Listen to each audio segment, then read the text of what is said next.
JS 2172 किसान भाइयों जय बलराम, ये है खेत JS 2172 का। आज अपन डिस्कस करेंगे इसके पूरे शेड्यूल, क्या क्या अपन ने किया है और अवस्था की बात करेंगे और क्या चल रहा है हमारे उस ट्यूबवेल के पास, उसके बारे में भी चर्चा करेंगे।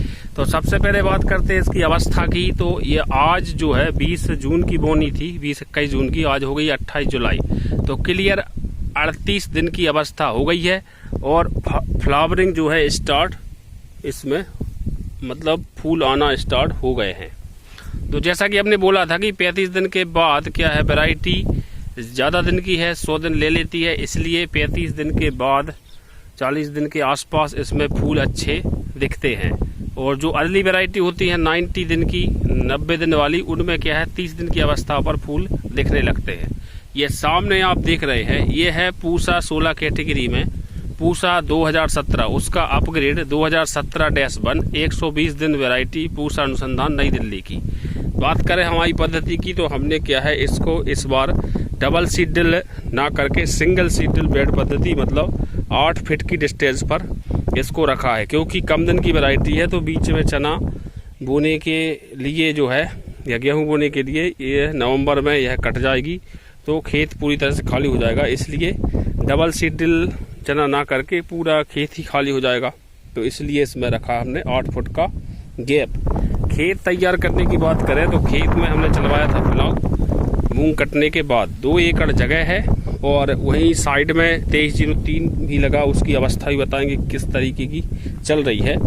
प्लाव चलाने के बाद खेत को 2 बार रोडर किया, खेत को सुधारने के बाद फिर सीधा ये क्या है पीली माटी सेरा मिक्स खेत है और थोड़ा ढोगा टाइप का है, मतलब खेत में ज़बरदस्त थोड़ा सा उतार भी है, तो इसलिए पानी क्या है इस पे रुकता नहीं है और जल्दी निकल जाता है बारिश जैसे ही ख़त्म होती है।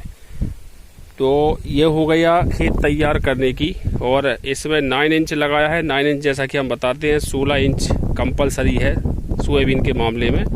9 इंच इसलिए क्योंकि हमारी सीड ड्रिल को हमने 9 इंच पे सेट करके DSR लगाया था धान, इसलिए क्या सीड ड्रिल 9 इंच पे थी और समय कम था, तो उसी दिन हमको सोयाबीन की बोनी करना थी, इसलिए 9 इंच सीड ड्रिल से सोयाबीन बोया गया। अब हम बात करें खास शेड्यूल की, तो हमने क्या है DAP की बात करें, लगभग इसमें क्या है हमने 45 किलो सीड रेट रखा है, 45 से 50 किलो, जो कि बहुत ज़्यादा हो गया है क्योंकि जर्मिनेशन इसका 95% के ऊपर आया है।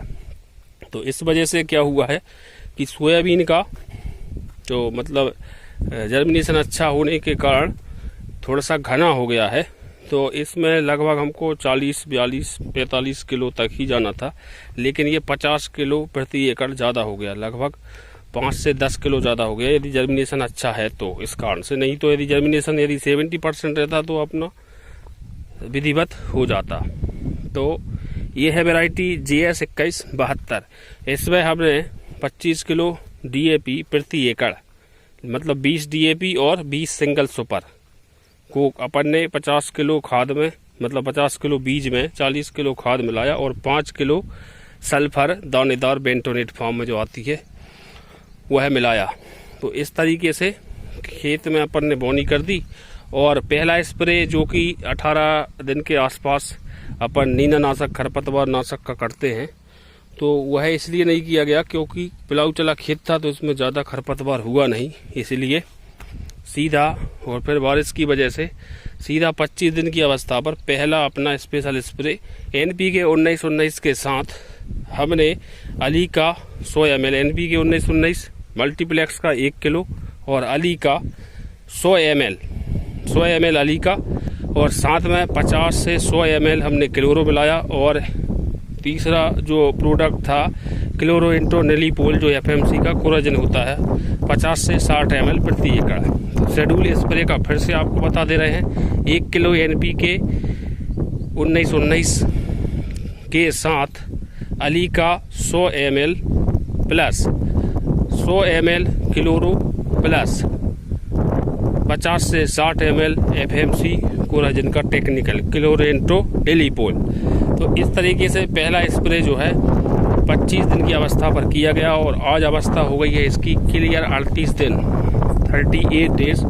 तो बढ़िया इसने अपनी ग्रोथ ली है और ज़बरदस्त फसल आपको दिख रही है।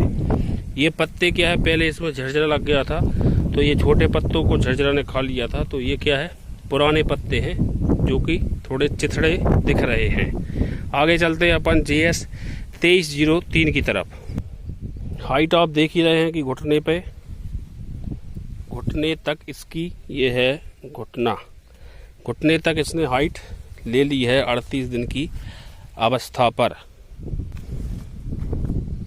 तो अब आ गए अपन, ये है वैरायटी JS की 2303। इसमें कहीं कहीं पीले पौधे भी दिख रहे हैं जिनको हम अलग कर देंगे।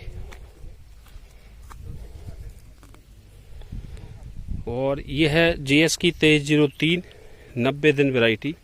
इसका ट्रायल किया है, लगभग 3 किलो बीज लगाया है ये 2 घरों में।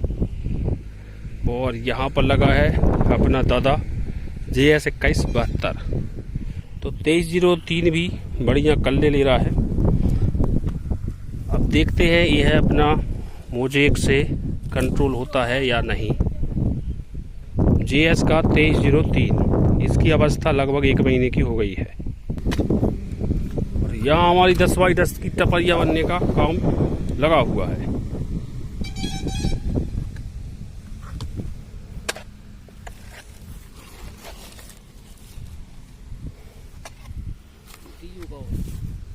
ये है सर्विस लाइन केबल, ये नहीं लगाई है। और स्टार्टर का डब्बा।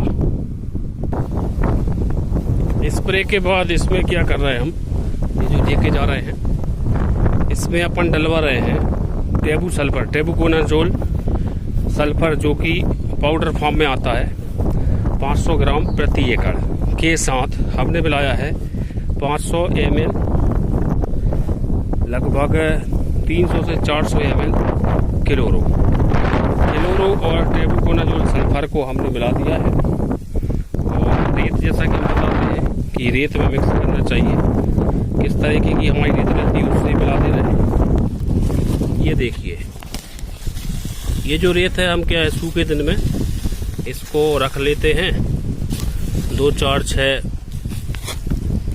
बदबू भी आ रही है क्लोरो की, तो 2 4 6 कट्टियाँ अच्छी सूखी भर लेते हैं सूखे दिन में, जिससे कि यह इस समय अपन को काम आती है। तो इसमें हमने 300 से 400 ml क्लोरो, या फिर आप 1 एकड़ जगह में भी डाल रहे हैं तो 1 लीटर क्लोरो मिला सकते हैं। मतलब 3 एकड़ जगह में 1 लीटर क्लोरो मिला सकते हैं, 300 350 ml प्रति एकड़।